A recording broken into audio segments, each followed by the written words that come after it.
Hello movie lovers welcome back to cine explorers. Shekhar Kammula direct చేసిన 'Kubera' starring Dhanush, Nagarjuna and Rashmika. ఈరోజు ఈ movie release అయింది. Shekhar Kammula 2 different వరల్డ్స్‌ని ధనుష్, నాగార్జున క్యారెక్టర్స్ ద్వారా చూపిస్తున్నారు. ఇప్పటివరకు రిలీజ్ చేసిన కంటెంట్ చాలా ప్రామిసింగ్ అనిపించింది. శేఖర్ కమ్ల ఫస్ట్ టైం ఒక బిగ్ స్కేల్ ఉన్న ఫిల్మ్‌ని అటెంప్ట్ చేస్తున్నారు. దట్ టూ తన ప్రీవియస్ అవుట్‌లైన్స్‌కి ఆపోజిట్‌గా ఈ జానర్ సెలెక్ట్ చేసుకున్నారు.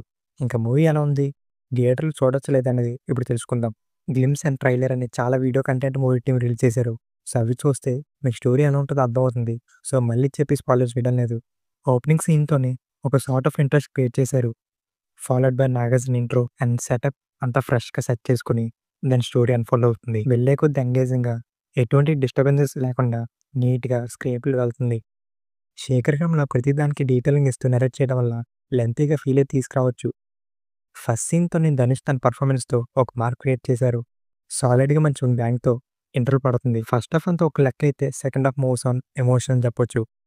దేవా క్యారెక్టర్ మీద ఎక్కువగా బేస్ అయ్యి వెళ్తుంది. పర్టిక్యులర్‌గా 3-4 సీన్స్ ఉంటాయి. అక్కడ వచ్చే డైలాగ్స్ కానివ్వండి, ఆ ఎమోషన్ పార్ట్ కానీ, దానికి డీఎస్‌పీ ఇచ్చిన మ్యూజిక్ కానీ సూపర్బ్ అని చెప్పాలి.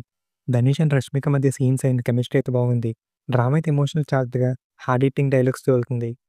ఓవరాల్‌గా 'Kubera' well written drama. But facing issues అయితే ఉన్నాయి.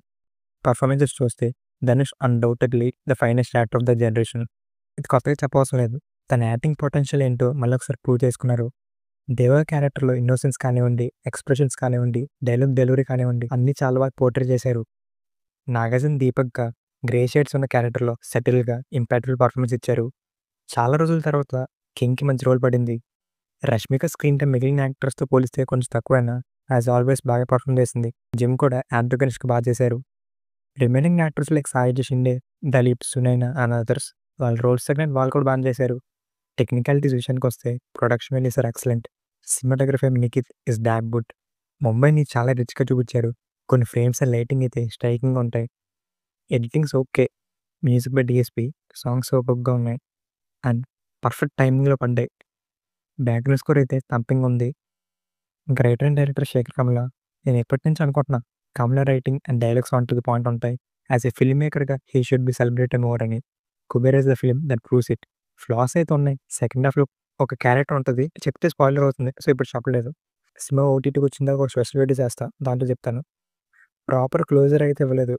అండ్ ఆఫ్‌కోర్స్ పేసింగ్ ఇష్యూస్ కూడా ఉన్నాయి. శేఖర్ కమ్ల టచ్ చేసిన పాయింట్స్ ప్రీచీగా వెళ్లకుండా బాగానే డీల్ చేశారు. And special mention to VFX and art department two. ఇంక మూవీని డెఫినిట్‌గా థియేటర్‌లో చూడొచ్చో లేదో విషయానికొస్తే ఈ మూవీని డెఫినిట్‌గా థియేటర్‌లో చూడొచ్చు. ట్విస్ట్ అండ్ టర్న్స్ లాంటివి ఏమి ఎక్స్‌పెక్ట్ చేయకుండా ఒక వెల్ మేడ్ సోషల్ డ్రామాని చూడాలనుకుంటే ఈ మూవీని డెఫినిట్‌గా వెళ్ళండి. మేము ఈ మూవీకి 90% గ్రీన్ అండ్ 10% రెడ్ ఇస్తున్నాం. మీరు ఈ సినిమా చూసినట్టయితే మీ రేటింగ్ ఏంటో మా కామెంట్ సెక్షన్‌లో కామెంట్ చేయండి. నెక్స్ట్ వీడియోతో ముందుకు వచ్చేస్తాం. అంతవరకు టాటా.